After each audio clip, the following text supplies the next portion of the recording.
Chapter 2. Our civilization, Pace Chesterton, is founded on coal more completely than one realizes until one stops to think about it. The machines that keep us alive and the machines that make machines are all directly or indirectly dependent upon coal. In the metabolism of the Western world, the coal miner is second in importance only to the man who plows the soil. He is a sort of caryatid upon whose shoulders nearly everything that is not grimy is supported. For this reason, the actual process by which coal is extracted is well worth watching, if you get the chance and are willing to take the trouble. When you go down a coal mine, it is important to try and get to the coal face when the fillers are at work. This is not easy, because when the mine is working, visitors are a nuisance and are not encouraged. But if you go at any other time, it is possible to come away with a totally wrong impression. On a Sunday, for instance, a mine seems almost peaceful. The time to go there is when the machines are roaring and the air is black with coal dust, and when you can actually see what the miners have to do. At those times the place is like hell, or at any rate like my own mental picture of hell. Most of the things one imagines in hell are if they're heat, noise, confusion, darkness, foul air, and, above all, unbearably cramped space. Everything except the fire, for there is no fire down there, except the feeble beams of Davy lamps and electric torches, which scarcely penetrate the clouds of coal dust. When you have finally got there, and getting there is in itself, I will explain that in a moment, you crawl through the last line of pit props, and see opposite you a shiny black wall 3 or 4 feet high. This is the coal face. Overhead is the smooth ceiling made by the rock from which the coal has been cut.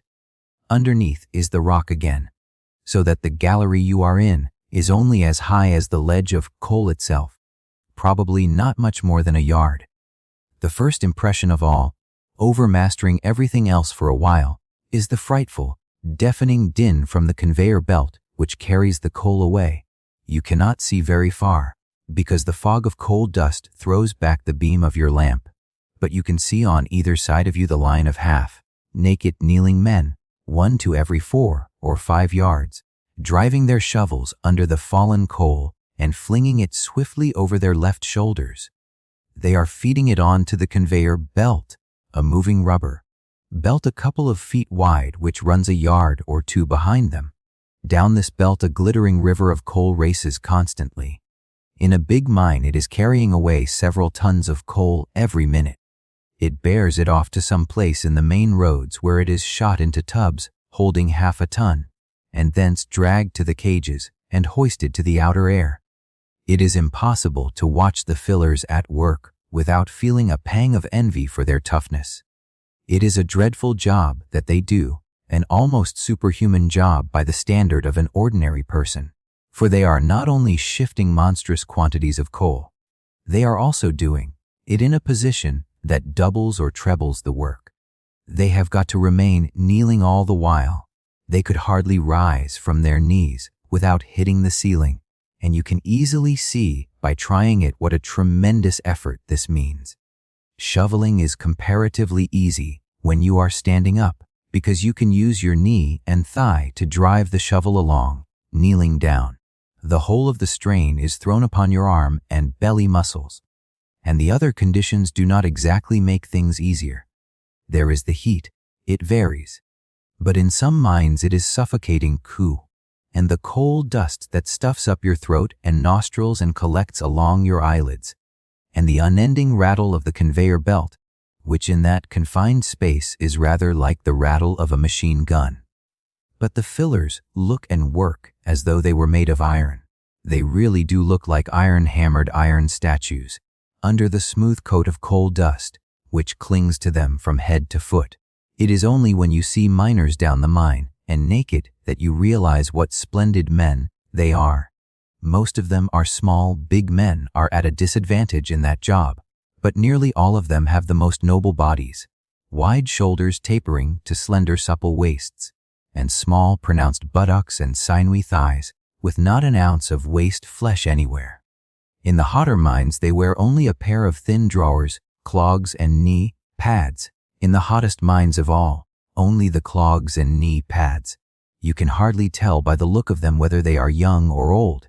They may be any age up to 60 or even 65. But when they are black and naked, they all look alike. No one could do their work who had not a young man's body, and a figure fit for a guardsman at that. Just a few pounds of extra flesh on the waist line, and the constant bending would be impossible. You can never forget that spectacle once you have seen it.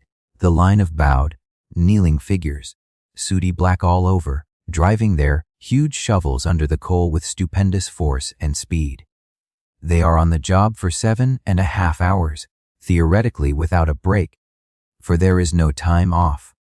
Actually, they snatch a quarter of an hour or so at some time during the shift to eat the food they have brought with them, usually a hunk of bread and dripping and a bottle of cold tea.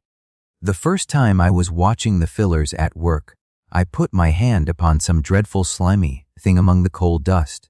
It was a chewed quid of tobacco. Nearly all the miners chew tobacco, which is said to be good against thirst.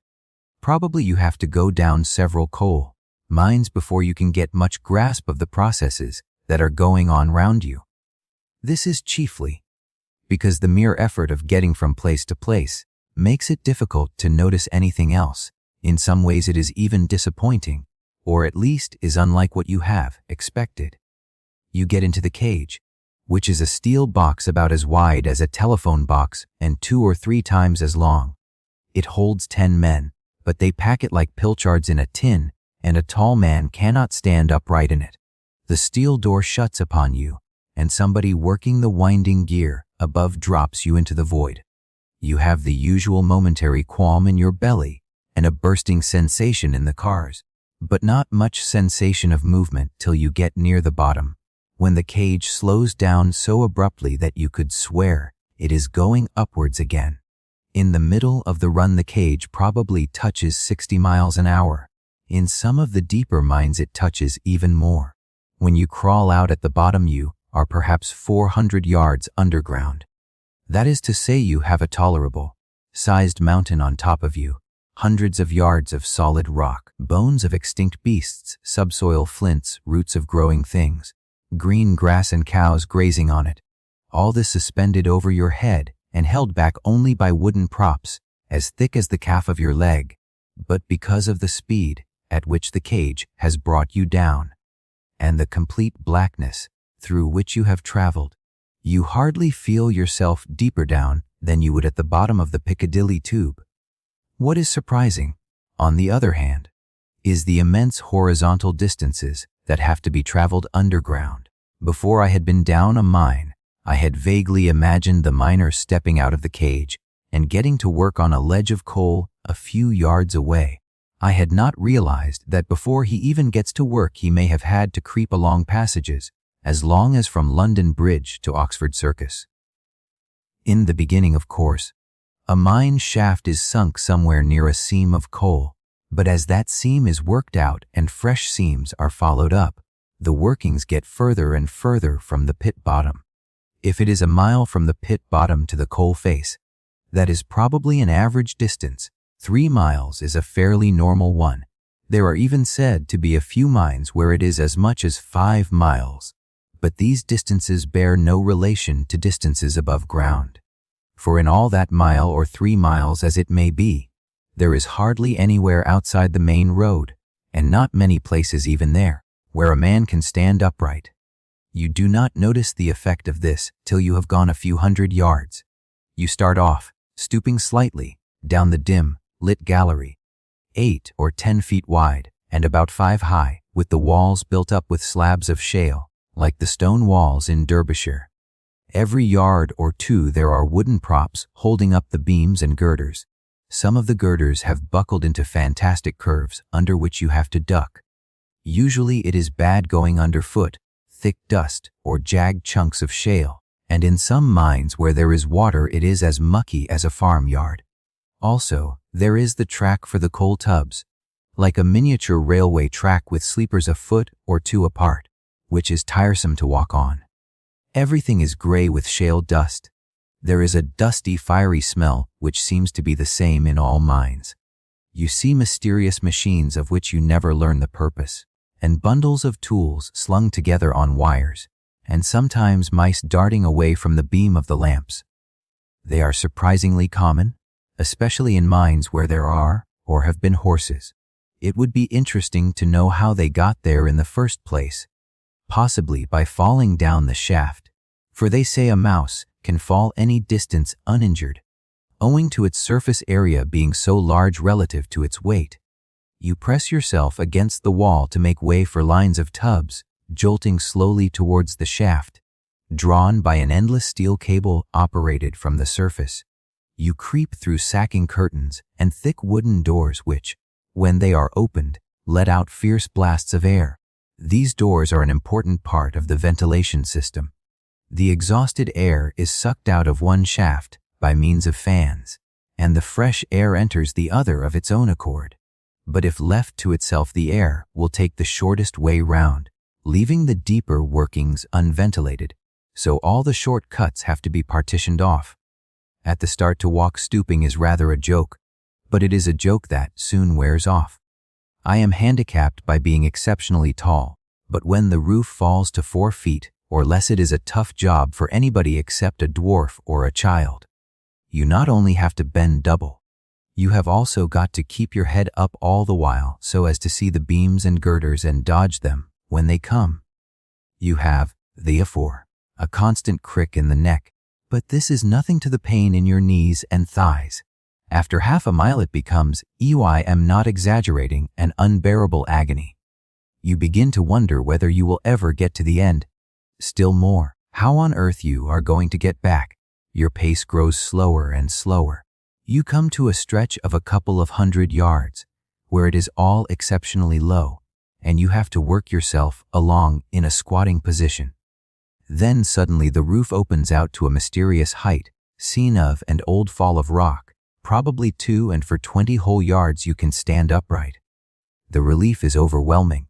But after this there is another low stretch of 100 yards, and then a succession of beams which you have to crawl under. You go down on all fours. Even this is a relief after the squatting business. But when you come to the end of the beams and try to get up again, you find that your knees have temporarily struck work and refuse to lift you. You call a halt ignominiously and say that you would like to rest for a minute or two. Your guide, a Maynard, is sympathetic. He knows that your muscles are not the same as his. Only another 400 yards, he says encouragingly. You feel that he might as well say another 400 miles. But finally you do somehow creep as far as the coal face. You have gone a mile and taken the best part of an hour. A miner would do it in not much more than 20 minutes. Having got there, you have to sprawl in the coal dust and get your strength back for several minutes before you can even watch the work in progress with any kind of intelligence. Coming back is worse than going, not only because you are already tired out, but because the journey back to the shaft is slightly uphill. You get through the low places at the speed of a tortoise, and you have no shame now about calling a halt when your knees give way. Even the lamp you are carrying becomes a nuisance, and probably when you stumble you drop it, whereupon, if it is a Davy lamp, it goes out. Ducking the beams becomes more and more of an effort, and sometimes you forget to duck. You try walking head down as the miners do, and then you bang your backbone. Even the miners bang their backbones fairly often. This is the reason why in very hot mines, where it is necessary to go about half naked, most of the miners have what they call buttons down the back. That is, a permanent scab on each vertebra. When the track is downhill, the miners sometimes fit their clogs, which are hollow underneath, onto the trolley rails and slide down. In mines where the traveling is very bad, all the miners carry sticks about 2.5 feet long, hollowed out below the handle. In normal places you keep your hand on top of the stick, and in the low places you slide your hand down into the hollow. These sticks are a great help, and the wooden crash helmets, a comparatively recent invention, are a godsend. They look like a French or Italian steel helmet, but they are made of some kind of pith and very light, and so strong, that you can take a violent blow on the head without feeling it. When finally you get back to the surface, you have been perhaps 3 hours underground and traveled 2 miles, and you are more exhausted than you would be by a 25-mile walk above ground. For a week afterwards, your thighs are so stiff that coming downstairs is quite a difficult feat. You have to work your way down in a peculiar sidelong manner without bending the knees. Your miner friends notice the stiffness of your walk and chaff you about it. How'd to like to work down pit? It's sicko. Yet even a miner who has been long away front work from illness, for instance, when he comes back to the pit, suffers badly for the first few days. It may seem that I am exaggerating, though no one who has been down an old-fashioned pit, most of the pits in England are old-fashioned, and actually gone as far as the coal face, is likely to say so. But what I want to emphasize is this. Here is this frightful business of crawling to and fro, which to any normal person is a hard day's work in itself, and it is not part of the miner's work at all. It is merely an extra, like the city man's daily ride in the tube. The miner does that journey to and fro, and sandwiched in between there are 7.5 hours of savage work. I have never traveled much more than a mile to the coal face, but often it is 3 miles, in which case I, and most people other than coal miners, would never get there at all. This is the kind of point that one is always liable to miss. When you think of the coal mine, you think of depth, heat, darkness, blackened figures hacking at walls of coal. You don't think, necessarily, of those miles of creeping to and fro. There is the question of time, also. A miner's working shift of 7.5 hours does not sound very long, but one has got to add on to it at least an hour a day for traveling, more often 2 hours and sometimes 3. Of course, the traveling is not technically work and the miner is not paid for it, but it is as like work as makes no difference. It is easy to say that miners don't mind all this. Certainly, it is not the same for them as it would be for you or me. They have done it since childhood. They have the right muscles hardened, and they can move to and fro underground with a startling and rather horrible agility. A miner puts his head down and runs, with a long swinging stride, through places where I can only stagger. At the workings you see them on all fours, skipping round the pit props almost like dogs. But it is quite a mistake to think that they enjoy it. I have talked about this to scores of miners, and they all admit that the traveling is hard work. In any case, when you hear them discussing a pit among themselves, the traveling is always one of the things they discuss. It is said that a shift always returns from work faster than it goes. Nevertheless, the miners all say that it is the coming away after a hard day's work that is especially irksome. It is part of their work and they are equal to it. But certainly it is an effort. It is comparable, perhaps, to climbing a smallish mountain before and after your day's work. When you have been down in 2 or 3 pits, you begin to get some grasp of the processes that are going on underground. He ought to say, by the way, that I know nothing whatever about the technical side of mining. I am merely describing what I have seen. A coal lies in thin seams between enormous layers of rock, so that essentially the process of getting it out is like scooping the central layer from a Neapolitan ice. In the old days, the miners used to cut straight into the coal with pick and crowbar, very slow job because coal, when lying in its virgin state, is almost as hard as rock. Nowadays, the preliminary work is done by an electrically driven coal cutter, which in principle is an immensely tough and powerful band saw running horizontally instead of vertically. With teeth a couple of inches long and half an inch or an inch thick, it can move backwards or forwards on its own power, and the men operating it can rotate it this way or that. Incidentally, it makes one of the most awful noises I have ever heard, and sends forth clouds of coal dust, which make it impossible to see more than 2 to 3 feet, and almost impossible to breathe. The machine travels along the coal face, cutting into the base of the coal and undermining it to the depth of 5 feet or 5.5 feet. After this, it is comparatively easy to extract the coal to the depth to which it has been undermined. Where it is difficult getting, however, it has also to be loosened with explosives.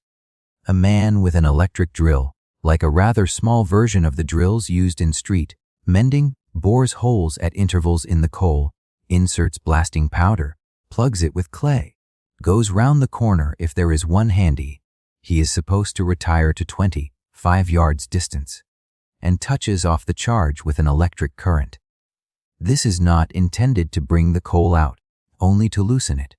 Occasionally, of course, the charge is too powerful, and then it not only brings the coal out, but brings the roof down as well. After the blasting has been done, the fillers can tumble the coal out, break it up, and shovel it onto the conveyor belt. It comes out first in monstrous boulders which may weigh anything up to 20 tons. The conveyor belt shoots it onto tubs, and the tubs are shoved into the main road and hitched on to an endlessly revolving steel cable, which drags them to the cage. Then they are hoisted, and at the surface the coal is sorted by being run over screens, and if necessary is washed as well. As far as possible, the dirt, the shale, that is used for making the roads below. All what cannot be used is sent to the surface and dumped. Hence the monstrous dirt heaps like hideous gray mountains, which are the characteristic scenery of the coal areas. When the coal has been extracted to the depth to which the machine has cut, the coal face has advanced by 5 feet. Fresh props are put in to hold up the newly exposed roof, and during the next shift the conveyor belt is taken to pieces, moved 5 feet forward and reassembled. As far as possible, the 3 operations of cutting, blasting, and extraction are done in 3 separate shifts, the cutting in the afternoon, the blasting at night. There is a law, not always kept, that forbids its being done when other men are working nearby, and the filling in the morning shift, which lasts from 6 in the morning until 1:30.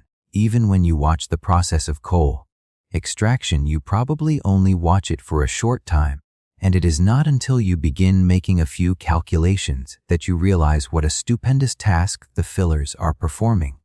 Normally each man has to clear a space 4 or 5 yards wide. The cutter has undermined the coal to the depth of 5 feet, so that if the seam of coal is 3 or 4 feet high, each man has to cut out, break up, and load on to the belt something between 7 and 12 cubic yards of coal. This is to say, taking a cubic yard as weighing 2,700 weight, that each man is shifting coal at a speed approaching 2 tons an hour. I have just enough experience of pick and shovel work to be able to grasp what this means. When I am digging trenches in my garden, if I shift 2 tons of earth during the afternoon, I feel that I have earned my tea. But earth is tractable stuff compared with coal, and I don't have to work kneeling down 1,000 feet underground in suffocating heat and swallowing coal dust with every breath I take, nor do I have to walk a mile bent double before I begin. The miner's job would be as much beyond my power as it would be to perform on a flying trapeze or to win the Grand National. I am not a manual laborer, and please God I never shall be one, but there are some kinds of manual work that I could do if I had to. At a pitch I could be a tolerable road sweeper or an inefficient gardener or even a 10th-rate farm hand, but by no conceivable amount of effort or training could I become a coal miner. The work would kill me in a few weeks. Watching coal miners at work, you realize momentarily what different universes people inhabit. Down there where coal is dug is a sort of world apart which one can quite easily go through life without ever hearing about. Probably majority of people would even prefer not to hear about it. Yet it is the absolutely necessary counterpart of our world above. Practically everything we do, from eating an ice to crossing the Atlantic, and from baking a loaf to writing a novel, involves the use of coal, directly or indirectly. For all the arts of peace coal is needed. If war breaks out, it is needed all the more.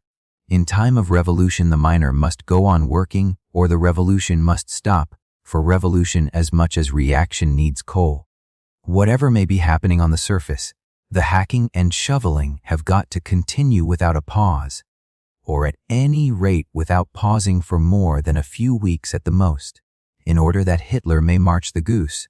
Step, that the Pope may denounce Bolshevism, that the cricket crowds may assemble at Lord's, that the poets may scratch one another's backs. Coal has got to be forthcoming. But on the whole we are not aware of it. We all know that we must have coal, but we seldom or never remember what coal getting involves. Here am I sitting writing in front of my comfortable coal fire. It is April, but I still need a fire. Once a fortnight the coal cart drives up to the door, and men in leather jerkins carry the coal indoors, in stout sacks smelling of tar, and shoot it clanking into the coal hole under the stairs. It is only very rarely, when I make a definite mental effort, that I connect this coal with that far-off labor in the mines. It is just coal, something that I have got to have, black stuff that arrives mysteriously from nowhere in particular. Like manna, except that you have to pay for it. You could quite easily drive a car right across the north of England and never once remember that hundreds of feet below the road you are on the miners are hacking at the coal. Yet in a sense it is the miners who are driving your car forward. Their lamp-lit world down there is as necessary to the daylight world above as the root is to the flower. It is not long since conditions in the mines were worse than they are now. There are still living a few very old women who in their youth have worked underground, with the harness round their waists, and a chain that passed between their legs, crawling on all fours and dragging tubs of coal. They used to go on doing this even when they were pregnant. And even now, if coal could not be produced without pregnant women dragging it to and fro, I fancy we should let them do it rather than deprive ourselves of coal. But most of the time, of course, we should prefer to forget that they were doing it. It is so with all types of manual work. It keeps us alive, and we are oblivious of its existence. More than anyone else, perhaps, the miner can stand as the type of the manual worker, not only because his work is so exaggeratedly awful, but also because it is so vitally necessary and yet so remote from our experience, so invisible, as it were, that we are capable of forgetting it as we forget the blood in our veins. In a way it is even humiliating to watch coal miners working.